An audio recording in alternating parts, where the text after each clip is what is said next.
during the night. Joachim asked who the old man was and whether his visit could have had anything to do with the farmer's death. Yes, said the teenage lad. That old man was my grandfather, and he has been in his grave for 10 years. When the story became known, the Count of Cadreras was sent to investigate. The grandfather's corpse was exhumed, and despite being buried for 10 years, the body looked as if it had died that day. It was staked through the heart, decapitated, and reinterred. The Cadreras manuscript that tells the story is in the library of the University of Freiburg in Switzerland. Beyond the grave indeed. First of all, shout-out time. Those of you listening to Ghost right now at your favorite radio stations across North America, thank you for what you do. Streamlink members, of course, I tip my hat to you, but I'm not wearing a hat. And those of you who listen to us on XM as well. And then the various chat rooms. The folks at the NighthawkZone.com, boy, are they whooping it up there tonight, having a great time. Imaginative World, Sorcery IRC, Into Infinity, Frog Forum, National Radio Club, new website out there, ghost2ghost.org, folks, having a great time in the Los Angeles area, recording EVPs for more than 10 years.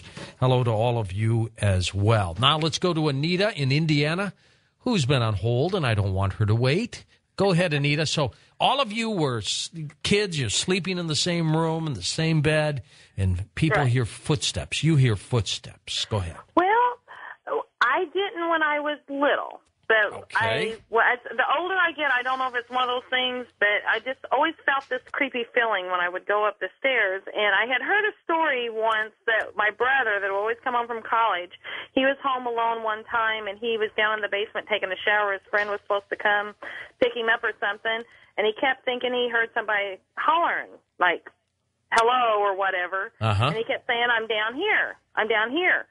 Well, nobody would... Nobody would come down there where he was at, so he went up. There was nobody in the house. The house was empty.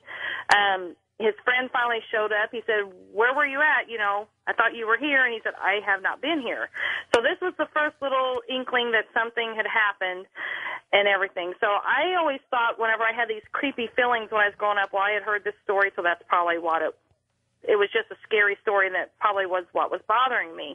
But it always, I didn't like being in that basement by myself. Well, then when I was about 12 or 13 years old, I was home alone in the house, been there for a couple hours, cleaning, doing, chores that my parents had told me to do.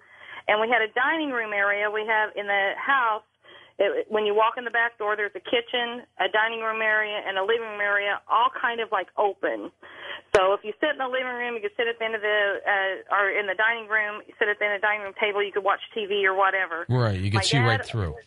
Yeah, and my dad, of course, he was the head of the table. He was always right there on the end, and he had been sitting there earlier that day, and his chair, when he left, just like you would do, you were sitting at a table, you would just push out, get up and walk away. He never pushed the chair up.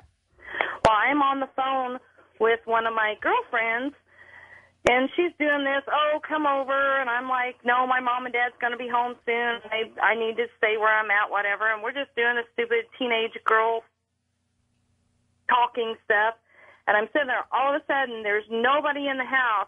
I am sitting one end of the table, and the chair where my dad's chair is pulled out, it just looked like somebody had walked by. You couldn't see a person, but it was like the chair was in its way, and it just pushed right up to the table by itself. I was 13, young teenager. I was on the phone with my girlfriend. I said, I'll be there in 5 minutes. She lived all the way across town. We live in a little bitty town, granted, but I was there in less than 5 minutes, and she was like, I got on my bicycle, and I never pedaled so fast in my whole life. Feet don't fail me now. Thanks, Anita. And we'll be back in a moment on Ghost to Ghost on Coast to Coast AM. Nothing like Lionel Fenthorpe. Mike, let's go to you on our wild card line. Welcome to Ghost, Mike, on Coast to Coast. How are you? I'm doing great, George. What a wonderful Halloween and what a wonderful show. Well, thank you. My story here is about a man named, a fine American by the name of Frank Zamora, whose spirit recently departed his earthly body and moved down to the great beyond. Frank was 77 years old when he passed on. He was a veteran. He served his country in the Navy as a chief petty officer for 25 years. He was blessed to have been married to the love of his life for 48 years. He and his wife Mary had raised 2 children, and a few others that weren't their own, my wife included. My wife's the best friend of his daughter. Mary, his wife, had passed away about 3 years ago. Okay. So Frank had took the loss pretty hard, of course. And, eventually, over time, he sold the house and moved down to San Diego to be close to his daughter, Patty, and his son-in-law, Mark, along with their children, Corey and Kyle. Well, the last year or so, his health started failing due to some intestinal and colon and kidney infections, and the last few months he'd had some operations and relapses, and it kept him in the hospital down there, Navy Hospital. So he had been put on life support and feeding tube and was in quite a bit of pain. And a few weeks ago, he had made the decision that, it was time, no more life support, it was time to go. Well, about 8 o'clock one morning, Patty and Mark really felt that this was it. So they started calling friends and family and let them know that if they wanted to see Frank one last time, now was the time to do it. So for the rest of the morning, he was visited by family and friends and the numerous amount of orderlies that he had befriended while he was in the hospital. They all loved him, did they, Mike? Oh, yeah. I mean, chief petty officers, as a Navy man, that, you get a good chief petty officer, you love him. Frank was a great guy. They're gold. They're gold. That's it. I knew him about 23 years, the amount of time I've been married to my wife, and I like the guy instantly.